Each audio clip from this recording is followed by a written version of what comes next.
ચલો, તો આપણો જે સબ્જેક્ટ છે ફ્રેન્ડ્સ, ધેટ ઇઝ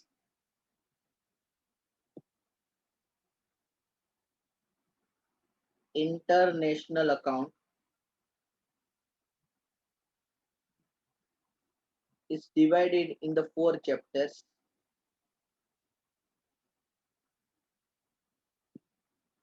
નંબર 1 જે ચેપ્ટર છે એને આપણે શોર્ટમાં કહીએ તો સર ટ્રાન્સફર પ્રાઇસિંગ નો સમ છે.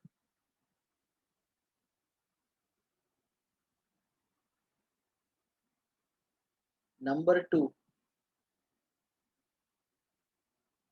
Foreign branch.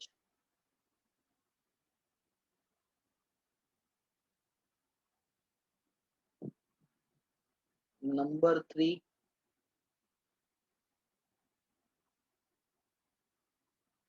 Forex accounting.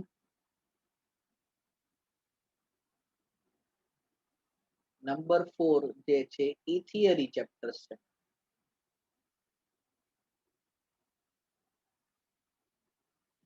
Again normal એનું વેટેજ જો તો આ 20 માર્ક્સ માટે પૂછાય છે, આ પણ 20 માર્ક્સ માટે, અને આ બે જે છે 15 માર્ક્સ માટે પૂછાય છે. હવે વાત કરીએ આપણે તો કે સર એકચ્યુઅલમાં સબ્જેક્ટનું નામ છે ઇન્ટરનેશનલ અકાઉન્ટ.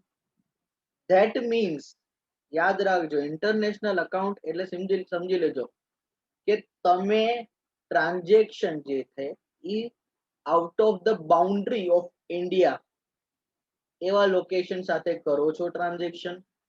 યાદ રાખો, ફોર એક્ઝામ્પલ આ માની લો કે અમેરિકા છે એટલે કે યુએસએ, આ માની લ્યો આપણું ઇન્ડિયા છે. માની લો આના વચ્ચે કોઈ પણ ટ્રાન્ઝેક્શન થાય છે તો વન કાઇન્ડ ઓફ આને ઇન્ટરનેશનલ ટ્રાન્ઝેક્શન કહેવાય. હવે જ્યારે તમે ઇન્ડિયામાં ટ્રાન્ઝેક્શન કરો છો તો હંમેશા તમે ટ્રાન્ઝેક્શન કઈ કરન્સીમાં કરશો તો કે ઇન્ડિયન નેશનલ રૂપીસ. જ્યારે તમે ટ્રાન્ઝેક્શન ફ્રેન્ડ્સ, તમે જ્યારે ટ્રાન્ઝેક્શન બરાબર છે, તમે જે લોકો જ્યારે ટ્રાન્ઝેક્શન ઇન્ટરનેશનલી કરશો ત્યારે આમાં ફોરેન કરન્સી પણ આવશે. હવે જ્યારે ફોરેન કરન્સી આવે ફ્રેન્ડ્સ ત્યારે પ્રોબ્લેમ એ થાય કે સાહેબ ફોરેન કરન્સી હોય અને તમે સાહેબ ઇન્ડિયામાં છો, તમે ક્યાં છો? ઇન્ડિયામાં છો. તો સાહેબ ઇન્ડિયામાં જે અકાઉન્ટિંગ હોય એનું ઇન્ડિયાનું જે કરન્સી હોય એ જ કરન્સીમાં કરવાનું. સાહેબ ઇન્ડિયાની કરન્સી કઈ છે તો કે INR, ઇન્ડિયન નેશનલ રૂપીસ, જેનો સિમ્બોલ આપણને બધાને ખ્યાલ છે. તો ઇન્ડિયામાં જે પણ લોકો હોય એના બુક્સ ઓફ અકાઉન્ટ કઈ કરન્સીમાં બને? INR રૂપીસમાં. તમે ફોરેન કન્ટ્રી સાથે ટ્રાન્ઝેક્શન કોઈ પણ હોય બરાબર છે, એની સાથે તમે ફોરેન કરન્સીમાં ટ્રાન્ઝેક્શન કરતા હો બરાબર. તો સર અમારે શું કરવાનું, કેમ કરવાનું? તો એના માટેનો સબ્જેક્ટ છે ઇન્ટરનેશનલ અકાઉન્ટિંગ. કેમ કે હવે નોર્મલ સેન્સીસમાં આજે ડ્યુ ટુ ગ્લોબલાઇઝેશન આજે કોઈ પણ જગ્યાએથી કોઈ પણ જગ્યાએ લોકો બિઝનેસ કરી શકે છે. The hall world become a small village. બરાબર છે, ક્યાંથી તમારે ગુડ્સ જોતો તમને બધી ત્યાંથી રીતે ઇઝીલી મળી જાય છે. બરાબર છે. તો સિમ્પલ સેન્સ કે સાહેબ હવે ઇન્ટરનેશનલ ટ્રાન્ઝેક્શન થતા હોય છે તો આપણે તો ટ્રાન્ઝેક્શન કરન્સી કઈ કરન્સીમાં લખવાના તો કે જે જગ્યાએ બિઝનેસ છે સિચ્યુએટેડ છે એની જે રિપોર્ટિંગ કરન્સી હોય, ઇન્ડિયામાં કોઈ બિઝનેસ હોય તો એનું રિપોર્ટિંગ કરન્સી થાય ઇન્ડિયન નેશનલ રૂપીસ. બરાબર. ઓકે, આના માટે અકાઉન્ટમાં એક અકાઉન્ટિંગ સ્ટાન્ડર્ડ છે બરાબર છે, જેને આપણે પ્રેમથી AS11 કહીએ છીએ. તો કદાચ તમે નામ સાંભળ્યું હોય AS11 નું, આપણે સાંભળ્યું હશે કે ઇન્ડિયા આપણે ઘણા બધા અકાઉન્ટિંગ સ્ટાન્ડર્ડ્સ છે. એ સ્ટાન્ડર્ડ્સ એકચ્યુઅલમાં શેના માટે હેલ્પ કરે તમને કે ભાઈ તમે બધી વસ્તુ સ્ટાન્ડર્ડ મુજબ કરો. ધેટ મીન્સ કે બધાના અકાઉન્ટ્સ કેવા બની શકે? કમ્પેરેબલ બની શકે, કમ્પિટેબલ બની શકે. તો AS11 શેના માટે બનાવવામાં આવ્યું છે? ફોરેન એક્સચેન્જ ટ્રાન્ઝેક્શન માટે. એટલે AS11 નો બેઝ, AS11 નો રેફરન્સ આપણે આપણા ફોરેન બ્રાન્ચમાં અને ફોરેક્સ અકાઉન્ટિંગમાં લેશું. બરાબર છે. તે ટાઈમલી મેનરમાં આપણે સમજતા જશું કેવી રીતના કરવાના છે. સૌથી પહેલા આપણે જે ચેપ્ટર કરવાના છે સ્ટાર્ટ આજે, ધેટ ઇઝ ફોરેક્સ અકાઉન્ટિંગ. એકદમ ઈઝી ચેપ્ટર છે મિત્રો. તમારા માટે ઈ બહુ ઈઝી લાગશે આ ચેપ્ટર. તો વાત કરીએ પેલા ફોરેક્સ અકાઉન્ટિંગ ની. ચલો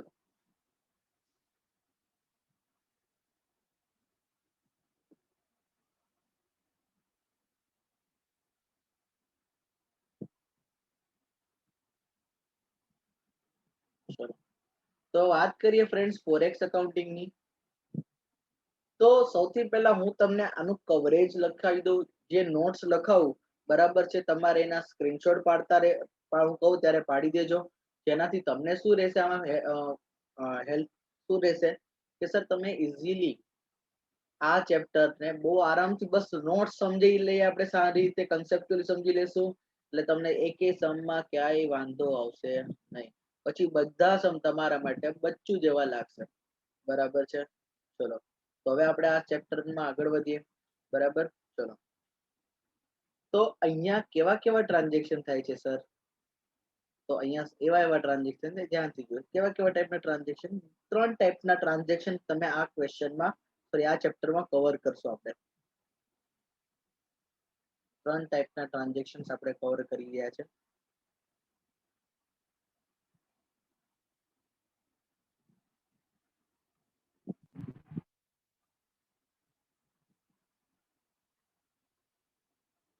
નંબર 1,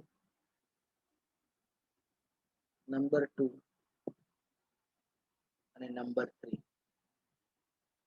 ચલો નંબર 1 છે કે તમે ફોરેન માંથી ક્રેડિટ પરચેસ કરશો.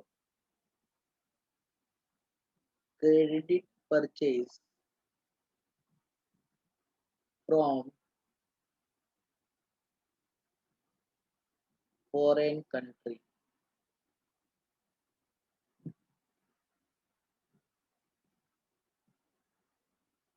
સેકન્ડ ટ્રાન્ઝેક્શન કેવું હશે કે તમે ફોરેન કન્ટ્રીમાં ક્રેડિટ સેલ્સ કરશો. Credit cells in foreign country.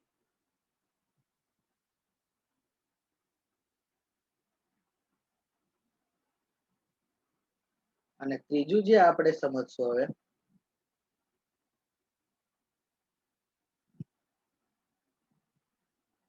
asset purchased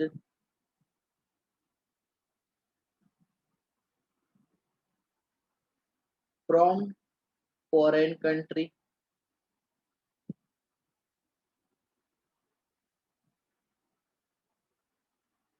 and such asset is financed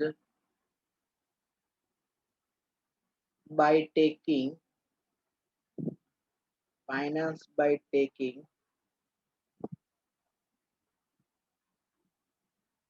foreign loan.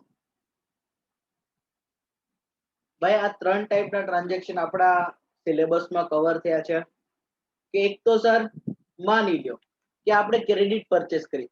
Sir હું એમ સમજુ છું કે ભાઈ રાજકોટમાં હું માની લો હું અત્યારે રાજકોટમાં રહું છું અને અમદાવાદમાંથી મેં ક્રેડિટ પરચેસ કર્યું, તો શું અહીંયા આવશે આ ટ્રાન્ઝેક્શન? નહીં. ફોરેક્સ અકાઉન્ટિંગના ટ્રાન્ઝેક્શન ક્યારે આવશે? જ્યારે તમે એક ટ્રાન્ઝેક્શન એટલે કે તમે તો ઇન્ડિયામાં છો, બીજી પાર્ટી જે છે એ ક્યાં હશે? ફોરેનમાં હશે. એટલે પહેલું ટાઈપનું ટ્રાન્ઝેક્શન તો કે સર તમે ફોરેન માંથી ક્રેડિટ પરચેસ કરો છો. સેકન્ડ ટાઈપનું કે સર તમે ફોરેનમાં ક્રેડિટ સેલ્સ કરો છો. અને ત્રીજું ટાઈપનું ટ્રાન્ઝેક્શન એવું કે સર તમે ફોરેનમાંથી અસેટ લેવા જાઓ છો. ફોરેનમાં તમે અસેટ લેવા જાઓ છો. ઘણી આપણે ઇન્ડિયામાં પોસિબલ છે તો ભાઈ ઇન્ડિયામાં ઘણી વખત જે એડવાન્સ ટેકનોલોજી વાળી અસેટ ન હોય એ તમને ફોરેનમાં મળે. ફોરેનમાં તમે અસેટ લેવા ગયા, ત્યાં તમને ટેકનોલોજી બહુ સારી મળી, તમે અસેટ પરચેસ કરી, પણ એ અસેટ પરચેસ કરવા માટે તમે ફોરેનની બેંકમાંથી લોન લીધી. બરાબર. અને ફોરેનની બેંકમાંથી લોન લઈને તમે ફોરેનમાંથી અસેટ પરચેસ કરીને ઇન્ડિયામાં આવ્યા. આ 3 સિચ્યુએશન હશે. આ 3 સિચ્યુએશનમાંથી ગમે એક ક્વેશ્ચન હશે. હા, પણ મોસ્ટ ઇમ્પોર્ટન્ટ તમને આનો ક્વેશ્ચન તો જોવા મળશે જ 3 નો. બરાબર છે. અને ફર્સ્ટ અને સેકન્ડ પણ બહુ ઈઝી છે, કન્સેપ્ચ્યુઅલી છે. બરાબર. આપણે બધી વસ્તુને one by one entry wise ખાસ સમજશું તો તમને એ લોકોને આઈડિયા રહેશે. તો પહેલા આપણે સ્ટાર્ટ કરશું credit purchase from foreign country. ચલો તો અહીંયા લખું છું number 1 credit purchase from foreign country. ચલો સર એક્ઝામ્પલ આપશો તો વધુ મજા આવશે. ચલો એક્ઝામ્પલ આપીએ. માની લ્યો કે આ છે યુએસએ, બરાબર છે, અને આ છે માની લ્યો ઇન્ડિયા. અહીંયાથી અહીંયા શું થાય છે, યુએસએ માં એક વ્યક્તિ હતું, એનું નામ છે ઓબામા, સબકીમાં ઓબામા. અને ઇન્ડિયામાં માની લો કે હું છું.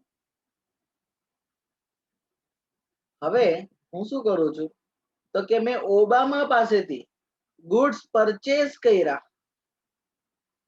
શું કર્યું? ગુડ્સ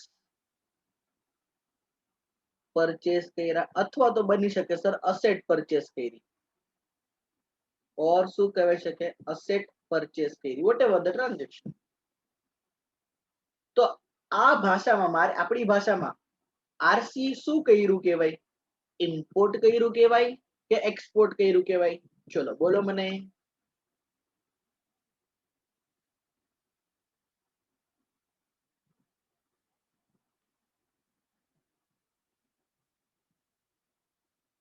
બોલો રાહુલભાઈએ શું કર્યું, ઇમ્પોર્ટ કર્યું કે એક્સપોર્ટ કર્યું? ટેલ મી. ચલો એક આન્સર આવી ગયો છે પ્રિયાનો, એકદમ જકાસ સાચો આન્સર છે. then another. Very good. Deepti Dirgha એકદમ સાચો આન્સર, જકાસ.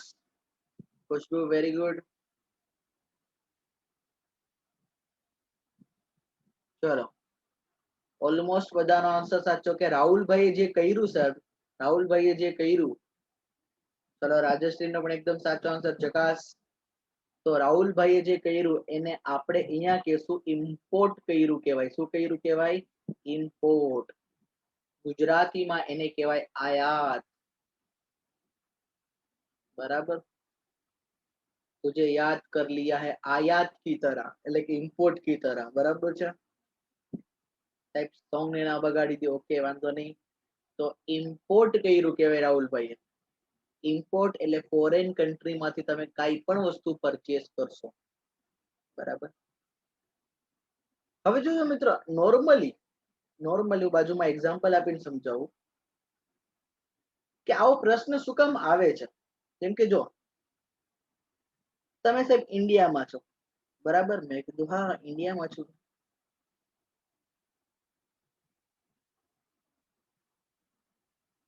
કઈ આપણો નકશો બહુ સારો રહેશે કે તમે મનમાં કઈ ખોટું લેતા નહીં. ચલો માની લ્યો કે એક રાહુલ છે, આરસી ફ્રોમ ગુજરાત, અને એક ભાઈ છે રજનીકાંત ફ્રોમ તામિલનાડુ. અમે જ્યારે એકબીજા વચ્ચે ટ્રાન્ઝેક્શન કરીએ છીએ, બરાબર છે, હું એની પાસેથી પરચેસ કરું છું. હું શું કરું છું, રાહુલભાઈ રજનીકાંત પાસેથી પરચેસ કરે છે ગુડ્સ. તો રાહુલ એને કઈ કરન્સીમાં રૂપિયા આપશે? રાહુલ કઈ કરન્સીમાં રૂપિયા આપશે?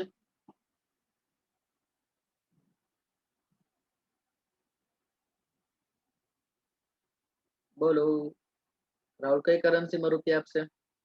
યસ, ઇન્ડિયન કરન્સી એટલે ગાંધી બાપુ આપીશ. હું એને સામે ગાંધી બાપુ આપીશ, રૂપીસમાં આપીશ. તો કઈ કઈ પ્રશ્ન છે? રૂપીસ 100 રૂપિયાની વેલ્યુ 100 રૂપિયા જ રહેવાની છે, 200 રૂપિયાની વેલ્યુ 200 રૂપિયા જ રહેવાની છે, 2000 ની વેલ્યુ 2000 જ રહેવાની છે, વેલ્યુ જેની જે છે એ જ રહેવાની છે.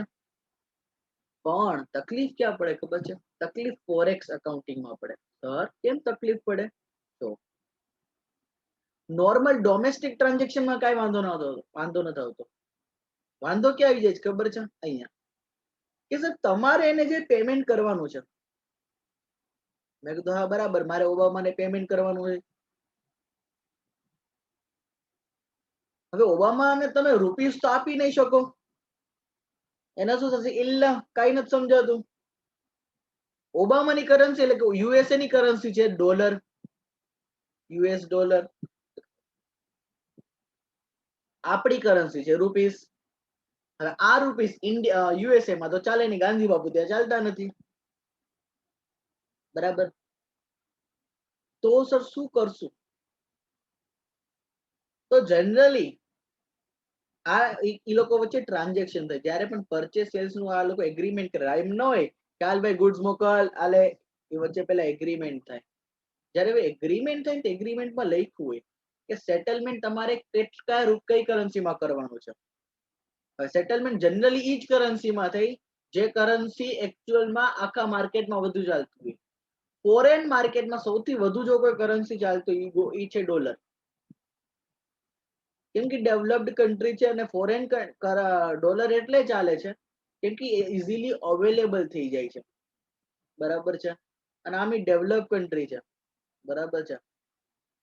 અને ફોરેન માર્કેટમાં એટલી ડિમાન્ડ સપ્લાય પણ હોય છે એટલે ડોલર ઓબ્વિયસ રહેવાના છે.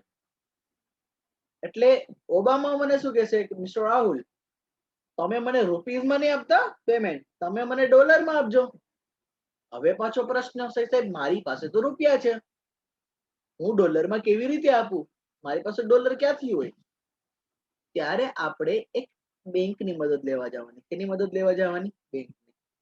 આપણે બેંકને કહેશું, હે બેંક, તમે એક કામ કરો, આ રૂપીસ તમે લઈ લ્યો, તો કે ઠીક છે, અને તમે મને શું આપો? ડોલર આપો. મને શું આપો? ડોલર. અને આ ડોલર હું પછી કોને આપી દઈશ? ઓબામાને આપી દઈશ. તો આ પ્રેક્ટિકલ લાઈફમાં જે ચાલતી વસ્તુ છે મેં તમને કીધી. હવે પ્રોબ્લેમ એ પડે મિત્રો કે ફોર એક્ઝામ્પલ હું બાજુમાં ફરીથી ડોમેસ્ટિકમાં જાઉં છું, ફરીથી હું શું કરું છું? ડોમેસ્ટિકમાં જાઉં છું કે સર તમે રજનીકાંત પાસેથી ગુડ્સ પરચેસ કરો છો તો તમે એન્ટ્રી શું આપો? ક્રેડિટ પરચેસ કરો. ચલો, રાહુલભાઈએ રજનીકાંત પાસેથી ગુડ્સ પરચેસ કર્યા, તો રાહુલની બુકમાં એન્ટ્રી શું આવે? મને કયો, કોણ કહેશે મને?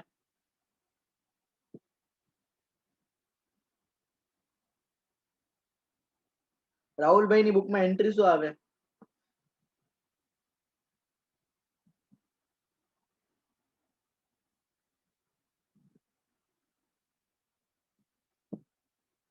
હું શું અહીંયા ચોખ્ખું જયારે ચોખવટ કરી દઉં, મેં ક્રેડિટ ટ્રાન્ઝેક્શન કર્યું. શું કર્યું છે? ક્રેડિટ ટ્રાન્ઝેક્શન રજનીકાંત સાથે.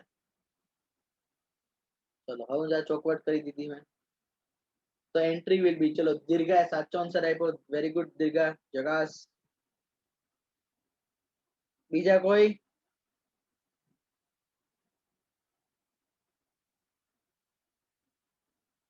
બસ એક જ? Very good Deepti. દીપ્તિ બેટા કેશ ટ્રાન્ઝેક્શન નથી, ક્રેડિટ ટ્રાન્ઝેક્શન છે. ક્રેડિટ ટ્રાન્ઝેક્શન છે.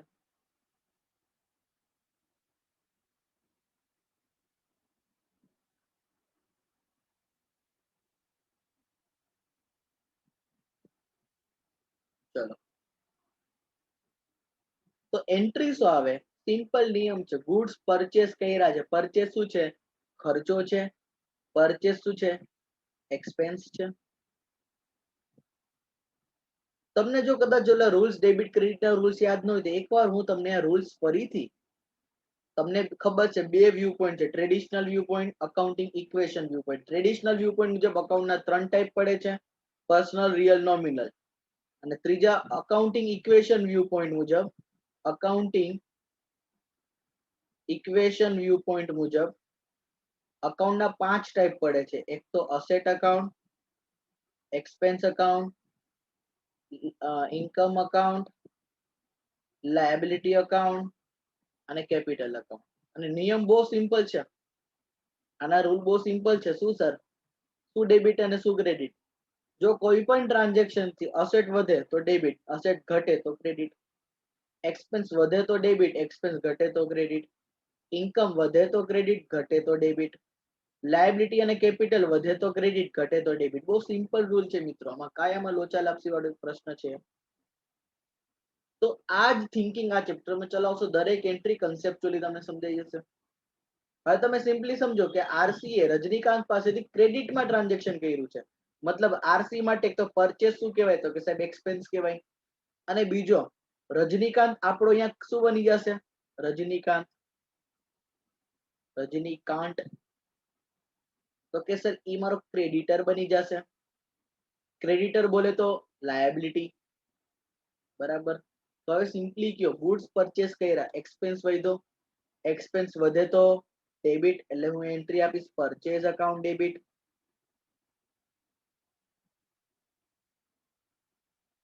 ટુ, હવે અહીંયા રજનીકાંત નામની મારી લાયબિલિટી આવે છે, લાયબિલિટી પણ વધે છે, લાયબિલિટી વધે એટલે ક્રેડિટ, એટલે purchase account debit to Rajinikanth account. હવે માની લો કે મેં 10,000 ના ગુડ્સ પરચેસ કર્યા, તો એન્ટ્રી કેટલાથી આવશે, તો કે સાહેબ 10,000 થી. માની લો કે આ ટ્રાન્ઝેક્શન મેં કર્યું છે 1 માર્ચ 2020. હવે વર્ષ પૂરું થાય છે 31 માર્ચ 2020. મને કયો, પરચેસ મારો ખર્ચો છે એ તો વયું જાય ટ્રેડિંગ અકાઉન્ટમાં, પણ રજનીકાંત મારો ક્રેડિટર છે, તો રજનીકાંત મારો ક્રેડિટર છે, તો ક્રેડિટર હંમેશા ક્યાં દેખાડવામાં આવે, તો કે સાહેબ બેલેન્સ શીટમાં લાયબિલિટી સાઈડ. મને કયો બેલેન્સ શીટમાં લાયબિલિટી સાઈડ કેટલા રૂપિયા દેખાડવાના as a creditor,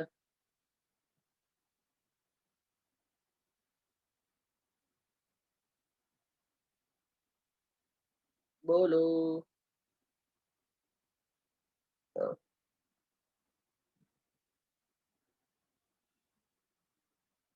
very good દીર્ઘા, કે સર 10,000 દેખાડવાના. બહુ સિમ્પલ વસ્તુ છે, 10,000 ના આપણે ગુડ્સ પરચેસ કર્યા હતા, આપણે એને કોઈ પણ પ્રકારનું પેમેન્ટ કર્યું નથી, તો 10,000 થી આપણો ક્રેડિટર બનીને ઉભો રહેશે બેલેન્સ શીટ ના દિવસે, 31 માર્ચ ના દિવસે.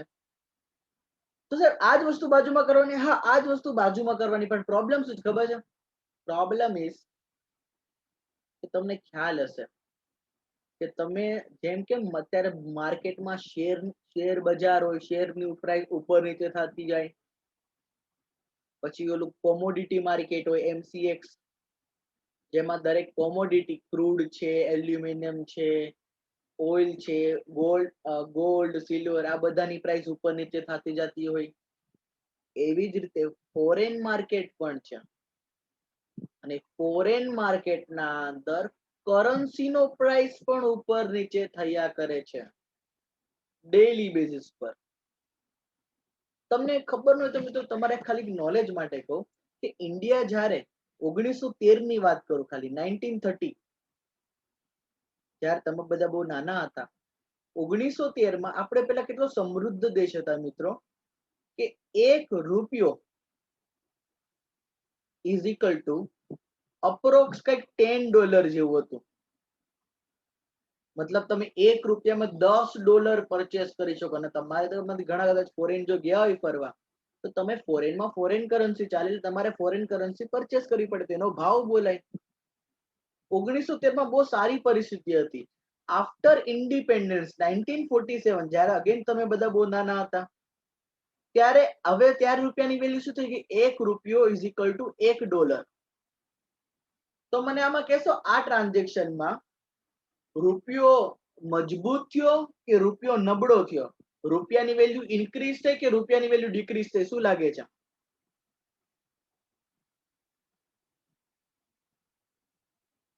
વેરી ગુડ દીર્ઘા, જગાસ. તો કે સર રૂપિયાની વેલ્યુ શું થઈ છે, ડિક્રીઝ થઈ. કેમ? પેલા સર ₹1 $10 મળતા હતા, હવે ₹1 ખાલી $1. આમ ક્યારે કન્ફ્યુઝ થાય તો સિમ્પલી વિચારો, પેલા ₹1 10 લીંબુ મળતા હતા, હવે ₹1 1 લીંબુ મળે. ધેટ મીન્સ લીંબુની પ્રાઇસ વધી ગઈ, રૂપિયાની વેલ્યુ ઘટી ગઈ. ડોલરની પ્રાઇસ વધી ગઈ, રૂપિયાની વેલ્યુ ઘટી ગઈ. અને અત્યારે તો તમને ખબર છે શું સિચ્યુએશન છે. અત્યારે તમે કદાચ 2021 ની આજુબાજુ વિચાર કરો, તો $1 નો ભાવ શું છે, અપ્રોક્સ ખાલી કહું છું, ₹80, 60, 70, 80 માં ફરતું રહેતું હોય, ક્યારેક 100 બી થઈ જાય. મતલબ અહીંયાથી અહીંયા પણ રૂપિયાની વેલ્યુ ઇન્ક્રીઝ થઈ કે ડિક્રીઝ થઈ?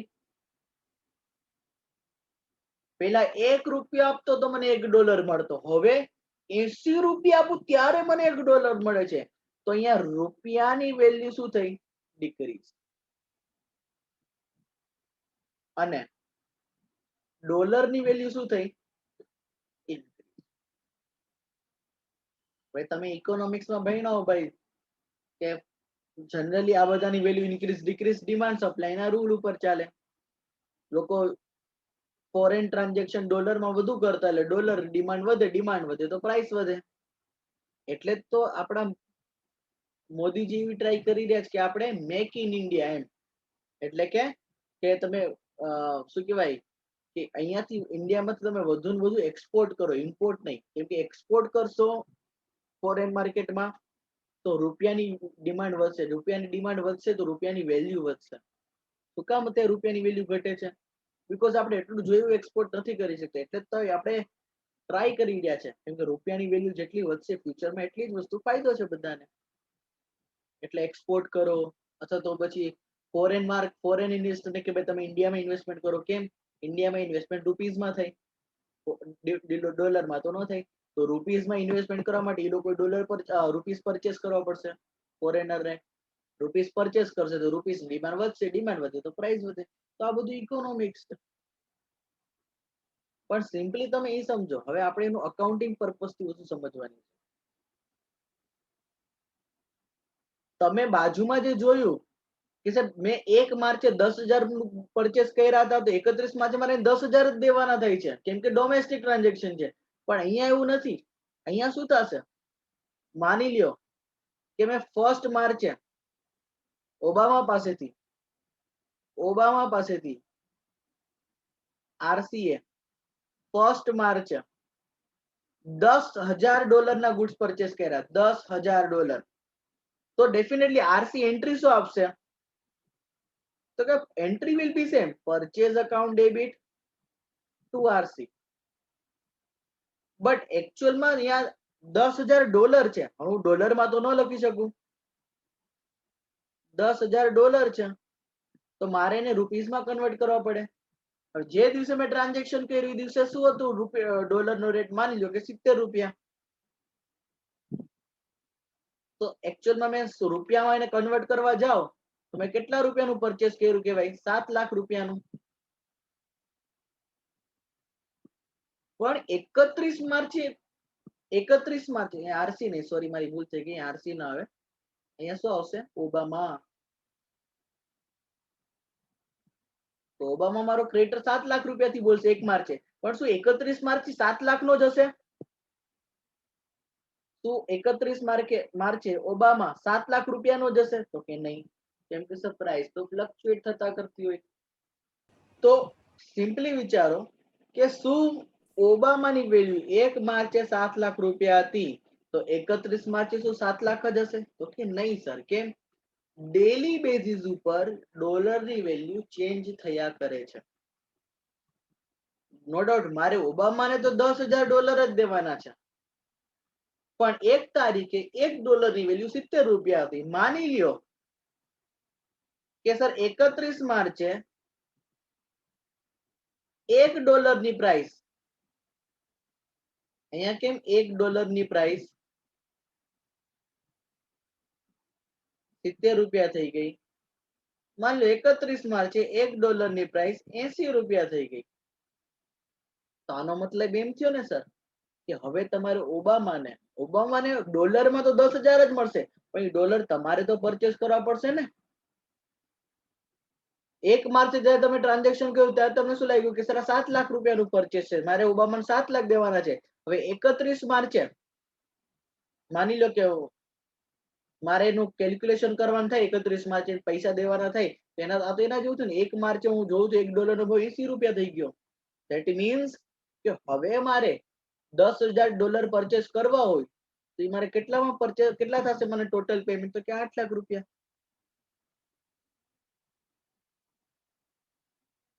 તો કે સર $10,000 ઇન્ટુ 80 રૂપિયા. તો આમ જુઓ તો તમે તમારી લાયબિલિટી 7 લાખ થી રેકોર્ડ કરી હતી જે તે સમયે. હવે લાયબિલિટી કેટલી થઈ ગઈ? 8 લાખ. તો અહીંયા તમે લાયબિલિટી વધી કે ઘટી? લાયબિલિટી ઇન્ક્રીઝ થઈ કે ડિક્રીઝ થઈ? બોલો.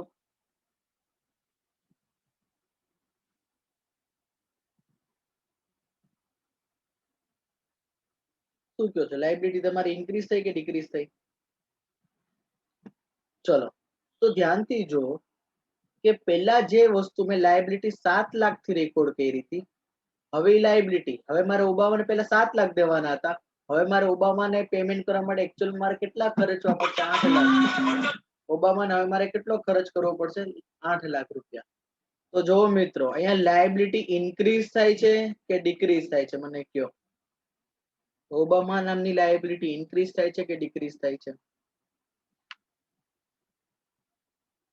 ચલો દીપ્તિનો આન્સર આવી ગયો ઇન્ક્રીઝ. Very good.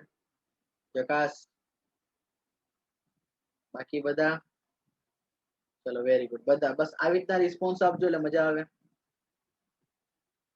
તો લાયબિલિટી ઇન્ક્રીઝ થશે. હવે મને હવે મારો સવાલનો જવાબ. લાયબિલિટી વધે તો તમને પ્રોફિટ થશે કે લોસ થશે? તમને એટલે કે આરસી ને પ્રોફિટ થાય છે કે લોસ થશે?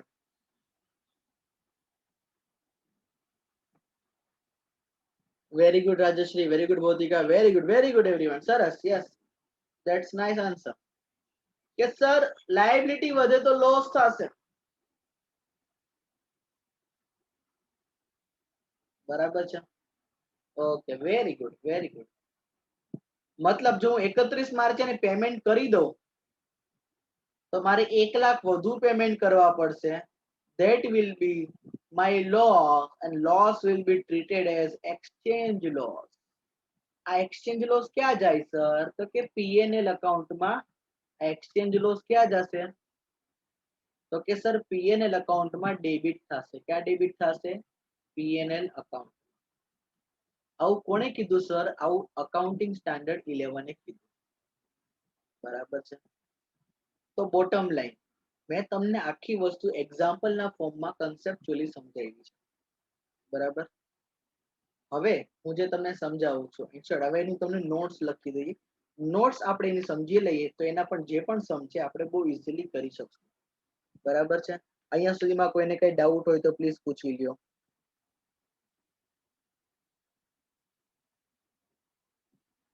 છે કઈ ડાઉટ કોઈને?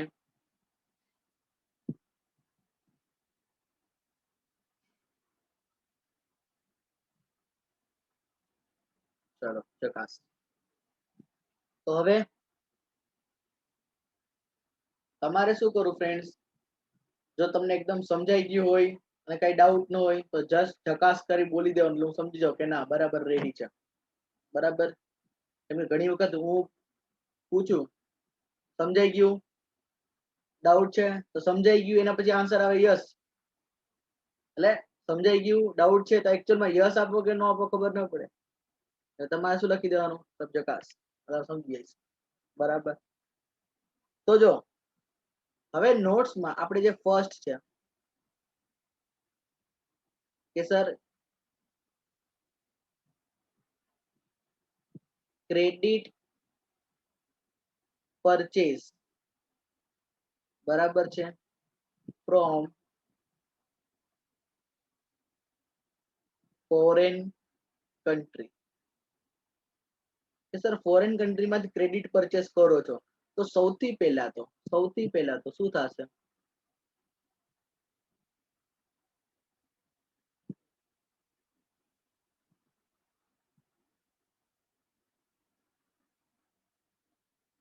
જોજો સૌથી પહેલા તો તમારે ટ્રાન્ઝેક્શન થશે. જે દિવસે ટ્રાન્ઝેક્શન થાય એ દિવસને કહેવાય ટ્રાન્ઝેક્શન ડેટ. શું કહેવાય? Transaction date. ટ્રાન્ઝેક્શન ડેટ બોલે તો the date in which transaction took place. બરાબર. જે દિવસે ટ્રાન્ઝેક્શન થયું. તો જે દિવસે હું ક્રેડિટ પરચેસ કરીશ, બરાબર છે, જે દિવસે હું ક્રેડિટ પરચેસ કરીશ તો હું એન્ટ્રી શું આપીશ સર? તો પરચેસ શું કર્યું? તો આઈધર મેં ગુડ્સ પરચેસ કર્યા હોય. જો ગુડ્સ પરચેસ કર્યા હોય તો હું લખીશ પરચેઝ અકાઉન્ટ ડેબિટ. શું લખીશ? Purchase account. બરાબર. જો મેં ગુડ્સ પરચેસ કર્યા હોય, બ્રેકેટમાં ઉપર લખી દઉં કે જો સાહેબ તમે ગુડ્સ પરચેસ કર્યા હોય તો ગુડ્સ લખવાનું, એટલે તો પરચેઝ અકાઉન્ટ લખવાનું. અને સાહેબ અસેટ પરચેસ કરી હોય તો જે તે અસેટ નું નામ લખવાનું. જોવાનું ક્વેશ્ચનમાં શું લખ્યું છે. તો પરચેઝ અકાઉન્ટ ઓર અસેટ અકાઉન્ટ ડેબિટ. 2. હવે તમે ક્રેડિટ પર પરચેસ કર્યું છે, મતલબ તમારા ક્રેડિટર વધશે. ક્રેડિટર એટલે કે લાયબિલિટી. લાયબિલિટી વધે તો શું થશે? ક્રેડિટ. હમણાં જ મેં તમને રૂલ શીખવાડ્યા. પરચેસ શું છે? એક્સપેન્સ છે. એક્સપેન્સ વધે તો ડેબિટ. પછી અસેટ વધે તો અસેટ પરચેસ કરો તો અસેટ વધે. અસેટ વધે તો ડેબિટ. એક્સપેન્સ વધે કે અસેટ વધે, બોથ આર ડેબિટ. પણ ક્રેડિટ શું થશે? Creditor account. કેમ? કેમ કે sir creditor are liability. Liability વધે તો ક્રેડિટ. તો 2 ક્રેડિટર્સ અકાઉન્ટ. જો એનું નામ આપ્યું હોય તો આપણે એનું નામ લખશું ક્રેડિટર્સ અકાઉન્ટ. સર અમાઉન્ટમાં શું લખવાનું?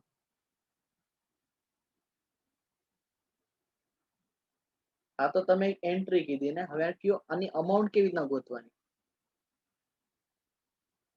તો અમાઉન્ટ ગોતવાનું બહુ સિમ્પલ વસ્તુ. અમાઉન્ટ તો આપણે એન્ટ્રી તો આપણે રૂપીઝમાં જ લખશું.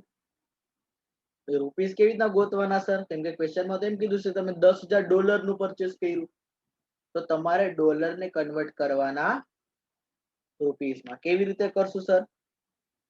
તો કે જે પણ ક્રેડિટર્સ છે એ તમારી પાસે કઈ કરન્સીમાં હશે? ફોરેન કરન્સીમાં હશે. એને ઇન્ટુ જે આપણને રેટ છે, rate as on date of transaction. Transaction ના દિવસે જે રેટ ચાલુ છે એની સાથે મલ્ટીપ્લાય કરવાનું, એટલે તમને ઇઝીલી મળી જશે. અહીંયા લખી દો એફસી એટલે શું? તો કે ફોરેન કરન્સી. આગળ હું બધી જગ્યાએ આ જ શોર્ટ ફોર્મ યુઝ કરીશ. ચલો, ટ્રાન્ઝેક્શન ડેટમાં કોઈને ડાઉટ હોય તો મને કહો પ્લીઝ. તો આ તો વાત કરી ટ્રાન્ઝેક્શન ડેટની. આ શું મેં વાત કરી? તો કે સર ટ્રાન્ઝેક્શન ડેટની તમે વાત કરી. એકવાર ટ્રાન્ઝેક્શન થાય તો હવે તમારે ને પેમેન્ટ કરવાની વાત આવશે. પણ ધ્યાન રાખવાનું, જો ટ્રાન્ઝેક્શન થી માની લો 1 માર્ચ અને એને તમને કીધું કે તમે પેમેન્ટ 2 મહિના પછી કરજો. આપણે ઓબામાએ શું કીધું કે તમે પેમેન્ટ 2 મહિના પછી કરજો, એટલે કે 1 માર્ચ મહિનો પૂરો, એપ્રિલ પૂરો. એટલે એને શું કીધું કે તમે 1 માર્ચે ટ્રાન્ઝેક્શન કર્યું અને આપણે એને પેમેન્ટ કરવાનું હતું 30 એપ્રિલે. આ બે વચ્ચે કેવી ડેટ આવે છે? Balance sheet date. શું આવશે? Balance sheet date. તો જ્યારે બેલેન્સ શીટ ડેટ આવે ત્યારે શું મેં લખું છું?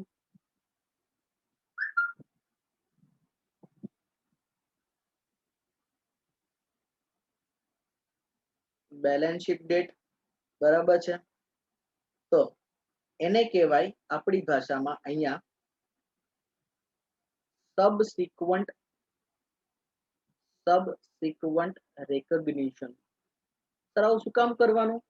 કેમ કે આપણે હંમેશા બેલેન્સ શીટના દિવસે 31 માર્ચે આપણે કેવી પોઝિશન જોતા હોય? ટ્રુ અને ફેર વ્યૂ. બેલેન્સ શીટનો કેવો વ્યૂ જોઈએ? ટ્રુ અને ફેર વ્યૂ. બરાબર. તો આપણે એ દિવસે જોવું પડે કે આપણી લાયબિલિટી એકચ્યુઅલમાં કેટલા રૂપિયાની છે. એટલે ત્યારે પણ આપણે એનું સબસિક્વન્ટ રેકગ્નિશન કરવું પડે. તો there are two possibilities. There are two possibilities. Either ક્રેડિટરની વેલ્યુ વધી જાય ઓર ક્રેડિટરની વેલ્યુ ઘટી જાય.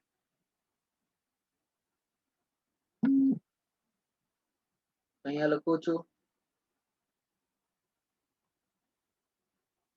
increase in value of creditor અથવા decrease in value of creditor. બે માંથી એક વસ્તુ થાય. જેમ કે એક્ઝામ્પલ માટે હું ઉપર જાઉં તમને ફરીથી એકવાર સમજાવવા કે સર માની લો કે ટ્રાન્ઝેક્શન ડેટ ના દિવસે ટ્રાન્ઝેક્શન ડેટ 1 માર્ચ 2020 એ દિવસે આપણે ઓબામાને રેકોર્ડ કર્યો 7 લાખ રૂપિયાથી.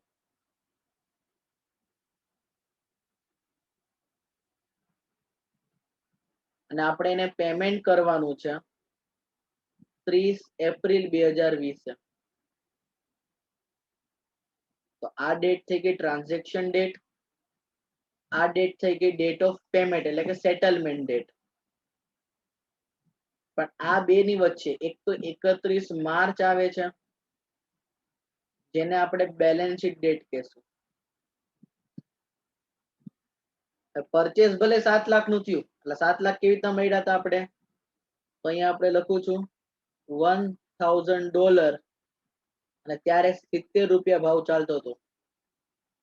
બરાબર છે, 7 લાખ મળ્યા. હવે માની લો કે બેલેન્સ શીટ ના દિવસે ડોલર નો ભાવ 80 રૂપિયા થઈ ગયો, તો સર શું? એકચ્યુઅલમાં તમારી લાયબિલિટી વધી ગઈ, ક્રેડિટર વધી ગયા. ક્રેડિટર તમારા 8 લાખ થઈ ગયા, ધેટ મીન્સ તમારી લાયબિલિટી વધી ગઈ. તો જો increase in value of creditor હોય તો એને કહેશું આપણે લોસ. શું કહેશું? લોસ. અને sir decrease in value of creditor હોય તો એને કહેશું આપણે ગેઇન. જેમ કે લાયબિલિટી વધે તો લોસ, તો લાયબિલિટી ઘટે તો ગેઇન. જો લાયબિલિટી ઘટે, સોરી લાયબિલિટી વધે, તો આપણે એને એક એન્ટ્રી દેવી પડશે. શું એન્ટ્રી દેવી પડશે સર? તો કે profit or loss on foreign exchange account. Profit or loss on foreign exchange account debit. કેમ કે લોસ છે એટલા માટે ડેબિટ થશે. 2, લાયબિલિટી વધે છે, ક્રેડિટર વધે છે, ક્રેડિટર વધે તો ક્રેડિટ, એટલે 2 જે તે ક્રેડિટર નું નામ.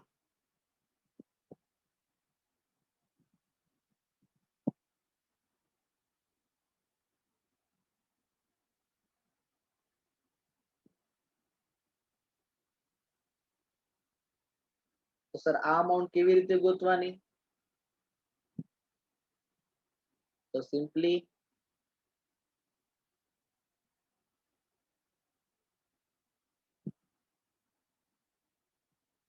તો કે ક્રેડિટર,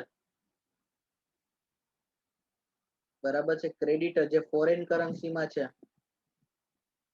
એને મલ્ટીપ્લાય કરવાના કોની સાથે? Difference in rate. રેટમાં જે ડિફરન્સ આવ્યો છે, ટ્રાન્ઝેક્શન ડેટમાં 70 હતા અને બેલેન્સ શીટના દિવસે 80 રૂપિયા થઈ ગયા, એ વચ્ચે જે ડિફરન્સ આવ્યો છે, એ બેનો જે ડિફરન્સ હશે મિત્રો, એના આધારિત અહીંયા કેલ્ક્યુલેટ થશે. પણ સર માની લો એવું થઈ ગયું, માની લો કે ડોલરના ભાવ જ્યારે ટ્રાન્ઝેક્શન કર્યું ત્યારે 70 રૂપિયા હતા, પણ જ્યારે બેલેન્સ શીટ આવી ત્યારે ડોલરના ભાવ 65 રૂપીસ થઈ ગયા. બની શકે? હા બની શકે. તો હવે તો આનો મતલબ એમ થયું કે સર બેલેન્સ શીટ ડેટ ના દિવસે મારા ક્રેડિટર એકચ્યુઅલમાં 6,50,000 ના છે, તો કે હા. તો સર મારા માટે ગેઇન કહેવાય? હા, કેમ કે તમારી લાયબિલિટી ઘટી, decrease in value of creditor, તે મારા માટે ગેઇન કહેવાય. પણ ઈ ગેઇન આપણે રેકોર્ડ કરશું નહીં. ગેઇન ની એન્ટ્રી શું આવશે? તો કે જે લોસ ની એન્ટ્રી છે એની રિવર્સ. પણ આપણે એની એન્ટ્રી કરશું નહીં. તમે કહો સર આવું કેમ? It will not be recorded. It will not be recorded because it is against the concept of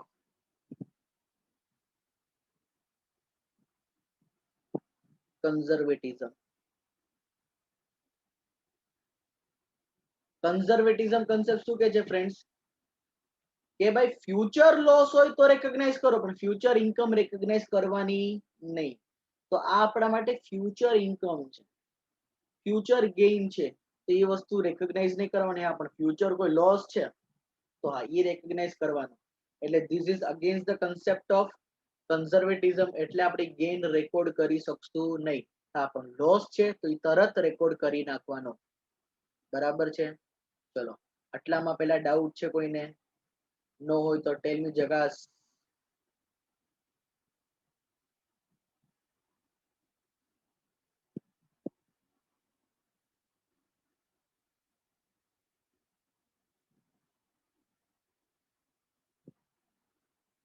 તો હવે લાસ્ટ વસ્તુ કે સર હવે જે દિવસે તમે સેટલમેન્ટ કરો એની વાત કરો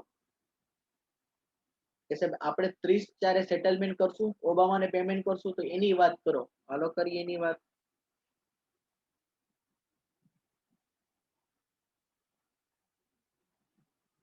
તો અહીંયા હું લખું છું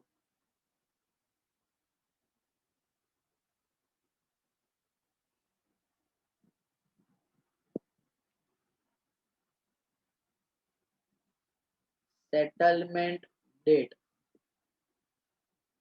તો સેટલમેન્ટ ડેટ એટલે the date in which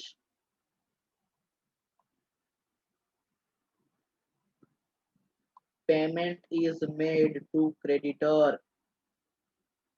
જે દિવસે આપણે ક્રેડિટર ને પેમેન્ટ કરશું એ ડેટ આપણી સેટલમેન્ટ ડેટ બનશે. તો સર મને કહો ક્રેડિટર ને પેમેન્ટ કરશું તો એન્ટ્રી શું આવશે? who will tell me?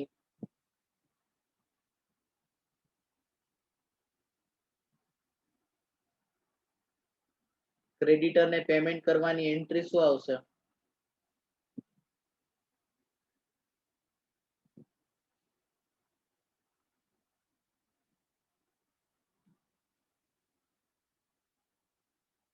ચલો ક્રેડિટર ને પૈસા ચૂકવું છું મિત્રો.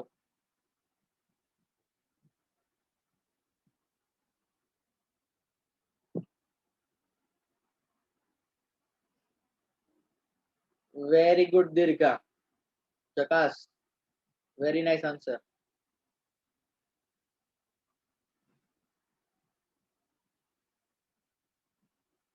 તો સર એન્ટ્રી બહુ સિમ્પલ અને લોજિક વાળી છે. લોજિક સહિત સમજાવું છું. બરાબર છે? આવું બધું તમને બાળકો બીકોમ માં 12th માં ભણેલા હો, તમે એમકોમ માં આવ્યા છો પ્રોબેબલી, તો તમને ખ્યાલ હોવી જોઈએ એકચ્યુઅલમાં એન્ટ્રી. રાઈટ? તો જો ક્રેડિટર ને પૈસા આપો છો, ક્રેડિટર ને પૈસા આપશો એટલે લાયબિલિટી ઘટશે, લાયબિલિટી ઘટે તો ડેબિટ, એટલે entry will B creditor account debit.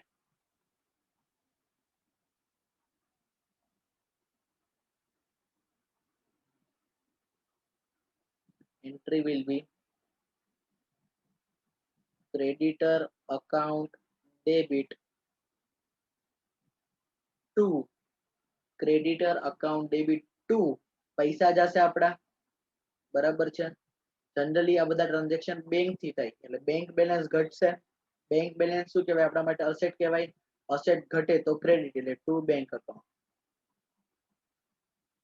અને બીજો રસ્તો આપણે જો ટ્રેડિશનલ ક્રેડિટર કોણ કહેવાય? પર્સન હોય. પર્સન ના કયા લાગે રૂલ લાગુ પડે? પર્સનલ અકાઉન્ટ ના. Debit the receiver, credit the giver. તો અહીંયા પૈસાનું રિસીવર કોણ છે? તો કે ક્રેડિટર, એટલે ક્રેડિટર અકાઉન્ટ ડેબિટ કેમ કે રિસીવર છે. ને બેંક બેલેન્સ શું કહેવાય? આપણી રિયલ અકાઉન્ટ. બરાબર છે? તો રિયલ અકાઉન્ટ ના મુજબ શું રૂપિયા કમ્સ ઇન છે કે ગોઝ આઉટ છે? તો કે સર ગોઝ આઉટ છે, એટલે whatever goes out credit, એટલે ટુ બેંક અકાઉન્ટ. એટલે creditor account debit to bank account. Simply આ એન્ટ્રી આપવાની. હવે આ એન્ટ્રી દેશો તો ત્યારે પણ પ્રોફિટ લોસ તો થઈ શકે. કેમ કે હવે હું જયારે પેમેન્ટ કરવા ગયો, સમજો મિત્રો,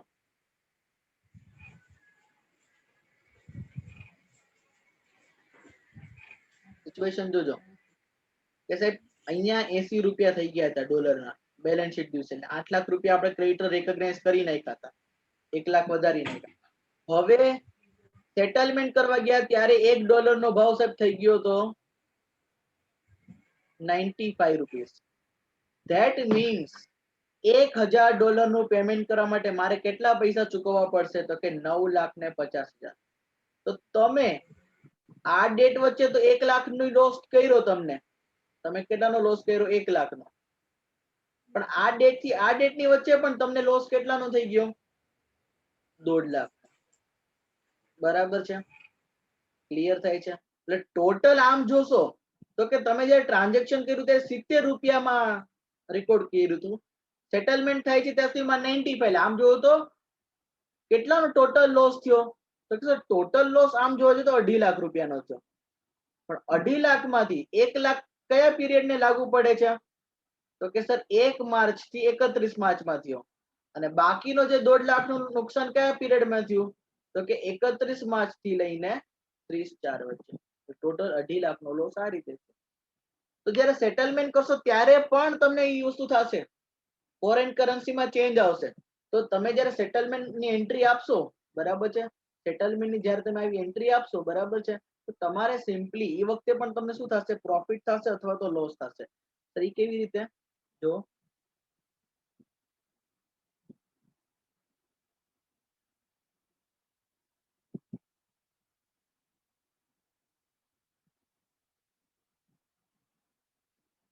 તો બની શકે તમે એ વખતે વધુ પેમેન્ટ કરશો, મતલબ પેઇડ મોર, અથવા તો એ વખતે તમે ઓછું પેમેન્ટ કરશો, ધેટ મીન્સ પેઇડ લેસ. જો વધુ પેમેન્ટ કરશો મિત્રો, આપણે વધુ જ પેમેન્ટ કર્યું તો આપણા એક્ઝામ્પલમાં 70 હતા, 70 ને 80 છે, 80 ને 95, તો વધુ પેમેન્ટ કર્યું. વધુ પેમેન્ટ કરશો તે આપણા માટે શું છે? લોસ છે. અને ઓછું પેમેન્ટ કરશો, માની લો કે ડોલરનો ભાવ ઘટી ગયો તો પેમેન્ટ ઓછું કરવાનું થયું, તો ઈ આપણા માટે શું કહેવાશે મિત્રો? ગેઇન. આનો પ્રોફિટ લોસ જે હોય ને મિત્રો, એ બંને રેકોર્ડ થાય. આનો પ્રોફિટ લોસ બંને રેકોર્ડ થાય, કેમ કે એકચ્યુઅલમાં થાય છે, બરાબર છે. એટલે ખાસ ધ્યાન દેજો. લોસ અને ગેઇન ની એન્ટ્રી શું આવશે? તો અહીંયા એન્ટ્રી લોસ છે, લોસ છે એટલે શું આવશે?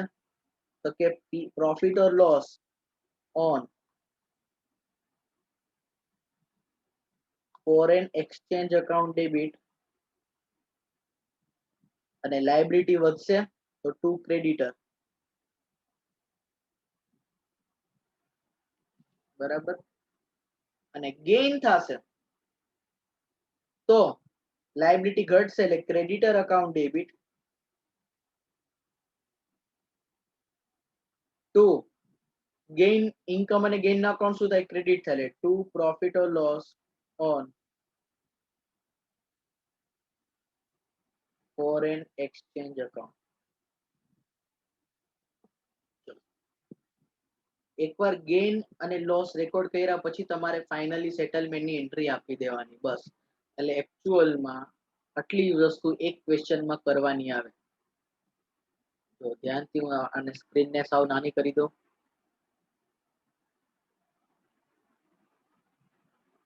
જો આટલી વસ્તુ છે તમારે જે આખો ચાર્ટ બનાવ્યો એ એક ક્વેશ્ચનમાં કરવાનું આવે. એક તો ટ્રાન્ઝેક્શન ડેટમાં ટ્રાન્ઝેક્શન રેકોર્ડ કરવાનું, બેલેન્સ શીટ દિવસે જોવાનું, લાયબિલિટી વધે તો લોસ તો એ રેકગ્નાઇઝ કરવાનું, પણ ગેઇન તો ગેઇન રેકગ્નાઇઝ કરવાનો. સેટલમેન્ટ ડેટ વખતે જોવાનું, વધુ પે કર્યા છે કે ઓછા પે કર્યા છે. વધુ પે કર્યા તો લોસ રેકગ્નાઇઝ કરવાનું, ઓછો પે કર્યું તો પ્રોફિટ રેકગ્નાઇઝ કરવાનું, અને છેલ્લે પેમેન્ટની ડેટ આપી દેવાની. ચલો, આમાં કોઈને ડાઉટ હોય તો પ્લીઝ કહો. જો આમાં કોઈને ડાઉટ હોય તો પ્લીઝ ટેલ મી, અધરવાઇઝ ટેલ મી જકાસ.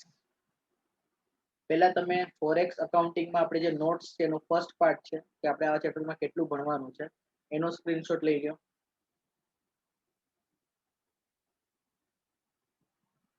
હવે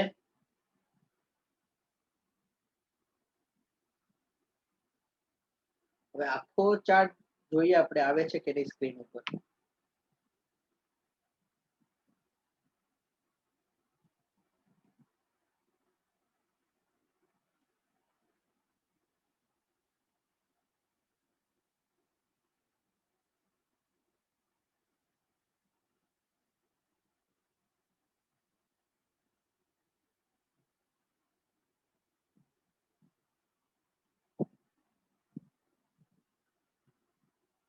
ચલો જરા જો તો મિત્રો એકવાર સ્ક્રીનશોટ પાડીને જો તમને બધું ઉકલાય છે, નહીતર પછી હું થોડાક મોટા સ્ક્રીનશોટ કરાવું.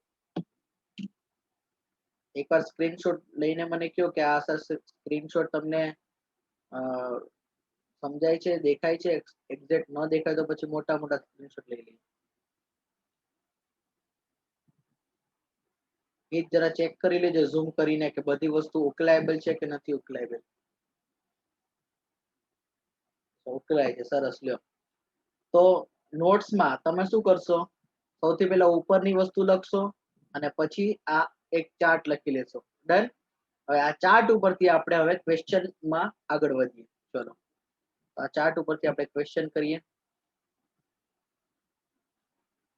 તો ચલો આપણી પાસે મટીરિયલ છે ટોટલ, એમાં જોશો તો ક્વેશ્ચન છે ટોટલ 12 ક્વેશ્ચન છે. એકદમ ઈઝી થઈ જશે, વાંધો કઈ આવશે નહીં. તો પહેલું જે છે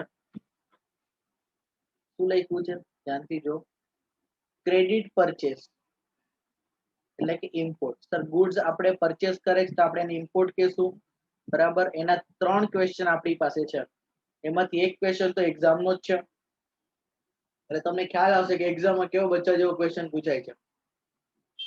ચલો તો સ્ટાર્ટ કરીએ આપણે, ધ્યાનથી સમજીએ. પહેલો ક્વેશ્ચન આ રહ્યો તમારી સ્ક્રીન ઉપર. On 1/1/2017 Dave Vyas limited imported the goods. ચલો શું ઇમ્પોર્ટ કર્યું છે? ગુડ્સ. તો તમે કોણ છો? દવે વ્યાસ છો. તમે કોણ છો? દવે વ્યાસ.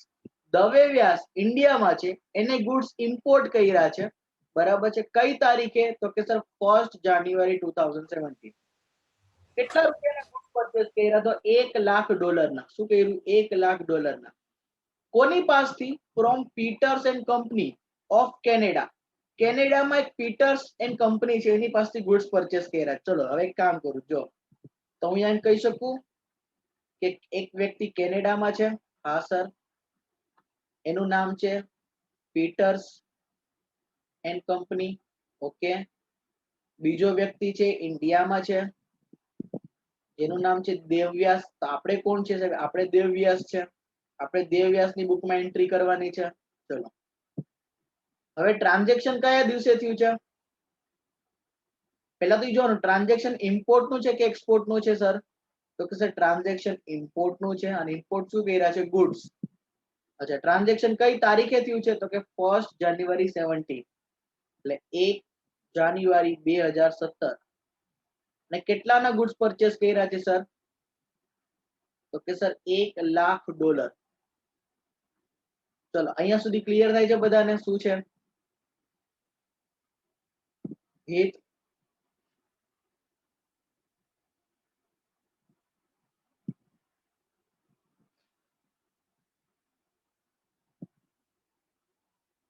ચલો સરસ. હવે જો આગળ શું લખ્યું છે?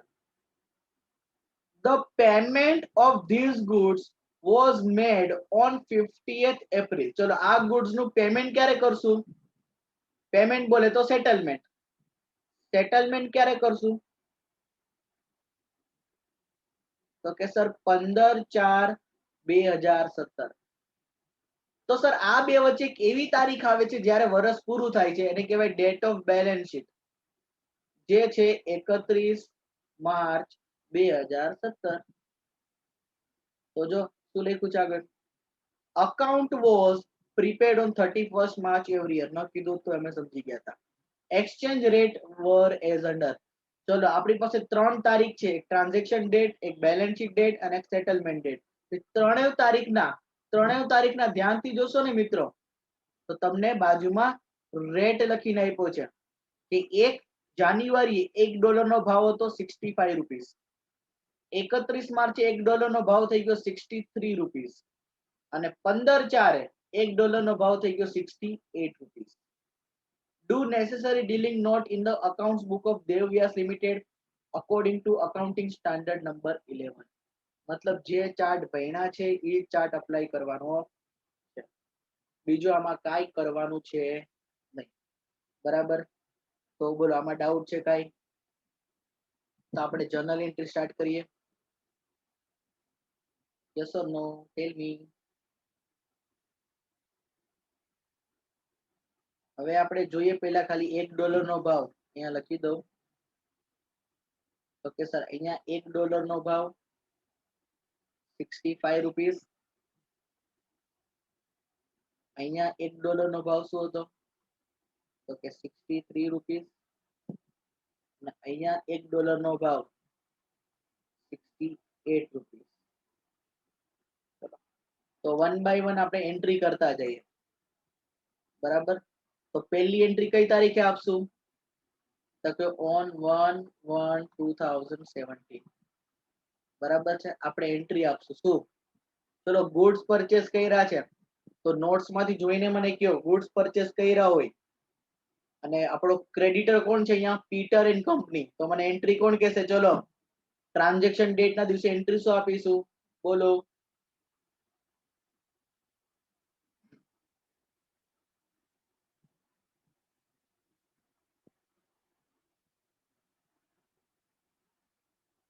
ક્રેડિટ ટ્રાન્ઝેક્શન છે. Hit, very good. Durga, sorry Dirgha. Hit credit transaction છે. એન્ટ્રી સાવ ખોટી જ બેટા. ક્રેડિટ ટ્રાન્ઝેક્શન ની એન્ટ્રી આવે. Very good Deepti. તો એન્ટ્રી આવશે એક એક સાથે કે sir purchase account debit, purchase account debit to creditor નું નામ લખશું Peters and company, Peters company to Peters company. આ આપણો કોણ છે એકચ્યુઅલમાં? તો કે સર આ વ્યક્તિ આપણો ક્રેડિટર છે, બરાબર. હવે કેટલા રૂપિયા સર? હવે અહીંયા આપણને કેટલા ડોલર પરચેસ, કેટલા ડોલરમાં છે? $1,00,000. પણ તમે અહીંયા ડોલર લખી શકો નહીં, તમારે તેને રૂપિયામાં કન્વર્ટ કરવા પડે. જે દિવસે ટ્રાન્ઝેક્શન કર્યું એ દિવસે ડોલર નો ભાવ શું હતો મિત્રો? જે દિવસે આપણે ટ્રાન્ઝેક્શન કર્યું એ દિવસે ડોલર નો ભાવ કેટલો છે? જો સ્ક્રીન ઉપર, તો કે સર 65 રૂપીસ. તો $1,00,000 into ₹65, that will come to 65 lakh rupees. Yes or no?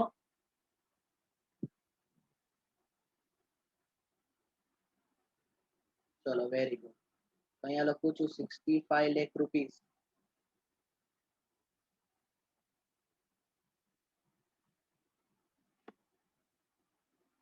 ચલો અહીંયા હું લખું છું being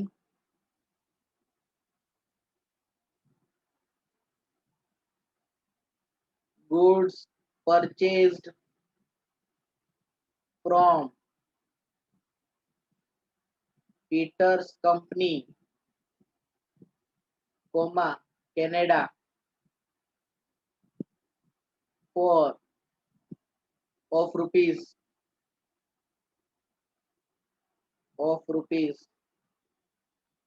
sorry rupees નહીં, of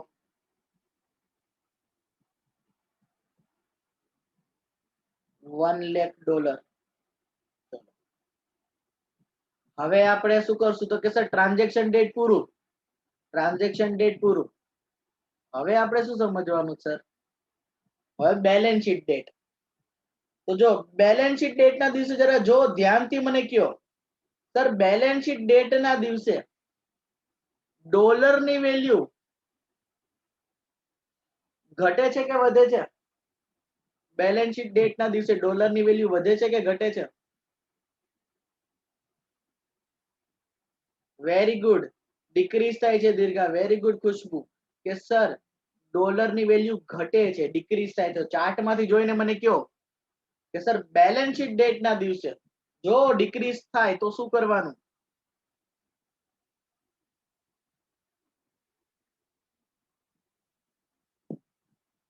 ચાર્ટમાં બધું લખેલું છે મિત્રો, ચાર્ટ જોશો એટલે આખું બધા. Very good Jayesh. No entry, કેમ કે it is against the concept of conservatism, બરાબર છે. Very good Dirgha. તો હું અહીંયા તમારા રેફરન્સ માટે લખી દઉં છું ખાલી, બરાબર છે. કે સર 31 માર્ચ 2017 નો entry in the books of account because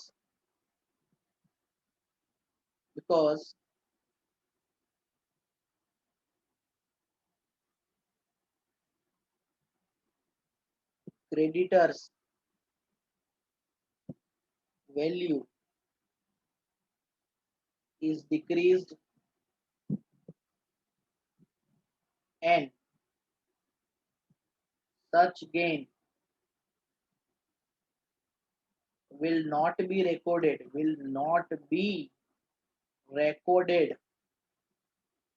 will not be recorded due to conservatism.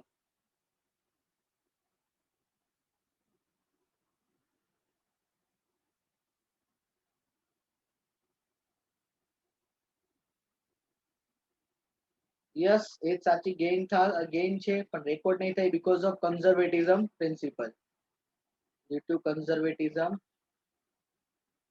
principle. ચલો હવે વાત કરશું એટલે આપણે બેલેન્સ શીટ ડેટનું કામ થઈ ગયું. તો આમ જોવા જઈએ તો તમારા બુક્સમાં તમારા ક્રેડિટર કયા ભાવે રેકોર્ડ થયેલા છે અત્યારે 65, હા કે ના? હવે તમે એને સેટલ કરવા જાશો ત્યારે તમારે $1 ના 68 પે કરવા પડે છે. તમે કહેશો 63 થઈ ગયા હતા પણ તમે એને ક્યાં રેકોર્ડ કર્યા છે? બરાબર છે, તમે એને રેકોર્ડ કર્યા નથી. 63 તમે રેકોર્ડ કર્યા નથી એટલે તમારા બુક્સ ઓફ અકાઉન્ટમાં તો હવે ક્રેડિટર 65 ના 65 જ છે, હવે 68 થઈ ગયા. તો સેટલમેન્ટ ડેટ છે 15/4. સેટલમેન્ટ ડેટ થઈ ગઈ છે 15/4/2017. તો સર આ સેટલમેન્ટ ડેટે સૌથી પહેલા પ્રોફિટ કે લોસ રેકોગ્નાઇઝ કરવાનો. તમે મને કહો સેટલમેન્ટ ડેટના દિવસે મારે ક્રેડિટરને વધુ પે કરવા પડશે કે ઓછા પે કરવા પડશે? વેરી ગુડ, વધુ પે કરવા પડશે. That means it is our loss. બરાબર છે, તો આપણી લોસને પહેલા હવે રેકોગ્નાઇઝ કરશું. ચલો તો એન્ટ્રી લખું છું અહીંયા હું, profit or loss on exchange, profit or loss on foreign exchange account debit,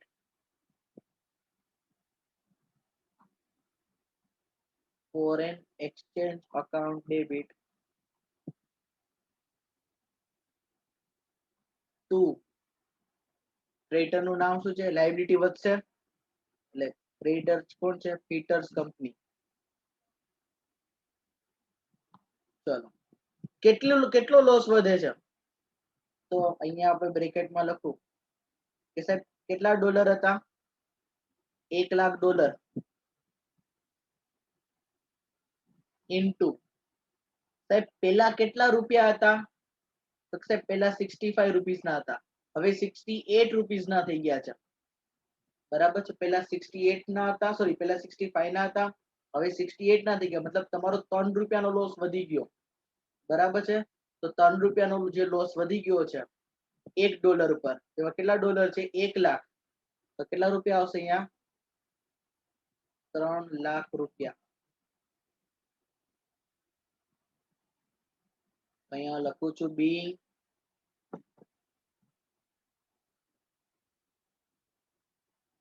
loss due to foreign exchange fluctuations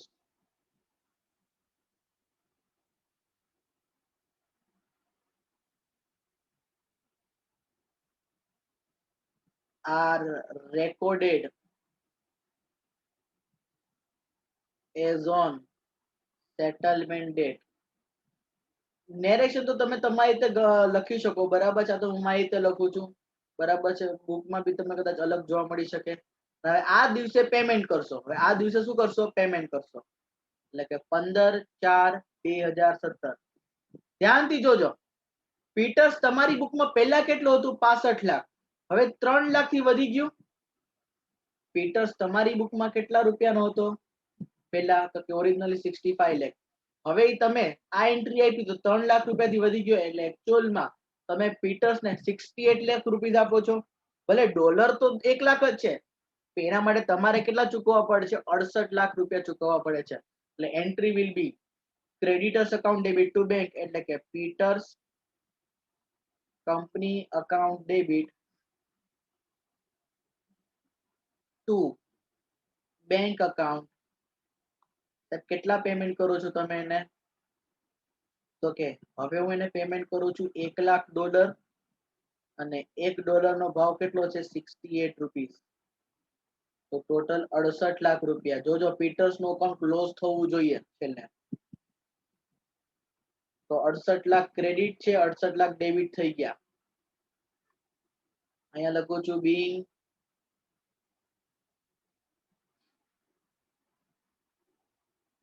amount paid to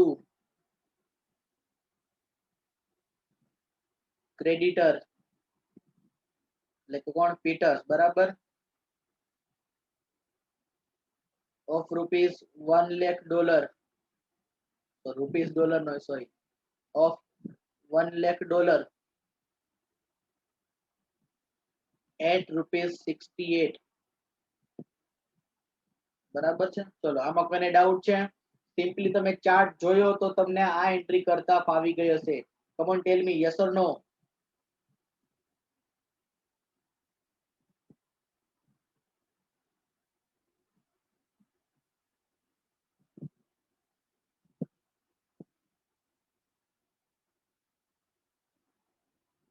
ચલો સરસ.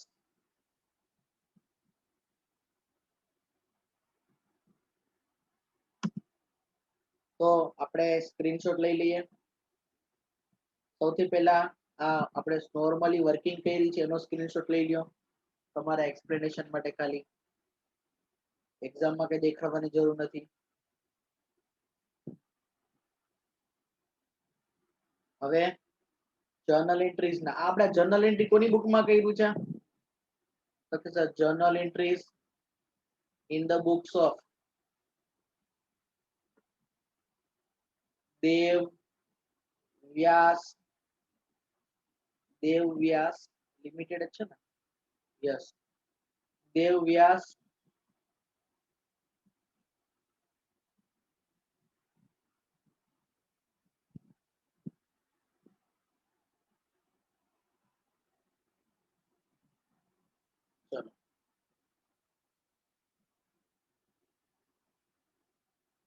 ચલો પહેલા આ સ્ક્રીનશોટ લઈ લ્યો.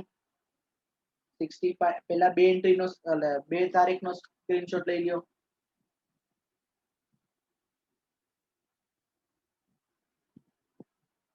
અને હવે આ બે એન્ટ્રી નો છેલ્લો સ્ક્રીનશોટ લઈ લ્યો, 15/4 નો સેટલમેન્ટ ડેટ.